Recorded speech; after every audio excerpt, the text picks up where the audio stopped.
Regardons les règles qui régissent le papillon au départ, pendant la nage, au virage et à l'arrivée.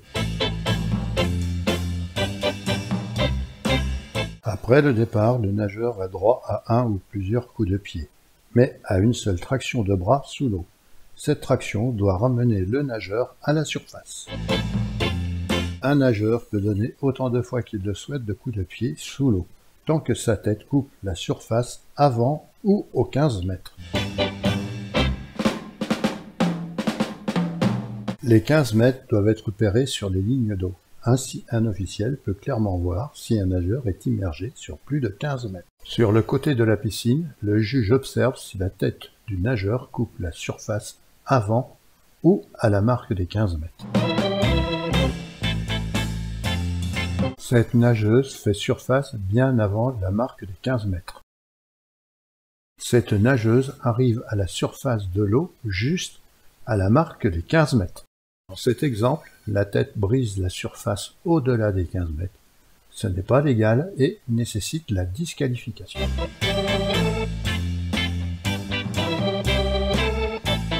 Les deux bras doivent être avancés au-dessus de l'eau et tirés vers l'arrière simultanément. Ces nageurs respectent la règle. Ce mouvement n'est pas correct car les bras ne bougent pas simultanément. En papillon, les bras doivent être vers l'avant au-dessus de l'eau. Tous les mouvements de haut en bas et des pieds doivent être simultanés. Un pied peut être plus haut que l'autre. Si la position du pied change, l'officiel doit signaler une action alternée pour une disqualification. Le nageur nage correctement. Ceci est un exemple de mouvement alterné et cela constitue une violation du règlement. Un mouvement de ciseaux ou de coup de pied de brasse n'est pas autorisé. Sur le côté de la piscine, la meilleure position pour observer une course est légèrement derrière le nageur, le plus lent, avec une vue dégagée sur toutes les lignes assignées. À partir du début de la première traction de bras, après le départ et après chaque virage, le corps doit rester en position ventrale.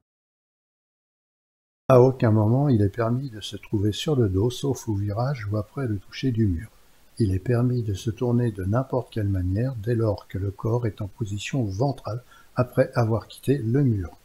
Ce nageur est au-delà de la verticale vers l'arrière. Pour déterminer si le nageur est au-delà de la verticale vers l'arrière, l'officiel doit observer la position relative de l'épaule supérieure par rapport à l'épaule inférieure. Parfois, la distorsion de l'eau, le mouvement de l'eau peuvent interférer avec une observation. Lorsque le nageur quitte le mur, l'officiel doit regarder les pieds quitter ce mur et ensuite vérifier si la bonne position du corps est attendue. Si vous n'êtes pas complètement sûr de ce que vous avez observé, alors le nageur bénéficie du doute. Le rôle du juge de virage commence au début du dernier mouvement de bras avant le toucher et se termine à la fin du premier mouvement de bras après le virage. Chaque traction vers l'arrière doit être suivie d'un mouvement de bras vers l'avant au-dessus de l'eau. Parfois, un nageur calculera mal sa distance par rapport au mur et effectuera un mouvement sous l'eau pour rattraper cette distance, car ils ont tiré vers l'arrière suivi d'un retour sous l'eau, ce qui n'est pas légal. Au virage ou à l'arrivée, le toucher doit être effectué avec les deux mains simultanément, au-dessus ou sous la surface de l'eau. Les mains ne doivent pas être nécessairement sur le même plan, mais doivent toucher le mur simultanément. Une main peut être au-dessus et l'autre en dessous, tant que les deux mains touchent en même temps. Si les deux mains ne touchent pas en même temps, ce n'est pas légal et entraînera une disqualification. À l'arrivée, n'oubliez pas que vous jugez le toucher par les mains après la dernière traction. Vous n'êtes pas concerné par la position des épaules tant que les nageurs restent en position ventrale ou ne dépassent pas la verticale. Rappelez-vous que le nageur peut faire autant de coups de pied de papillon qu'il veut. La première traction de bras amène le nageur à la surface. La tête doit couper la surface à 15 mètres ou avant. Les bras doivent être ramenés ensemble au-dessus de l'eau et ramenés en arrière sous l'eau. Les ciseaux ou les battements alternatifs ne sont pas autorisés. Il est permis de tourner de n'importe quelle manière dès lors que le corps est en position ventrale après avoir quitté le mur.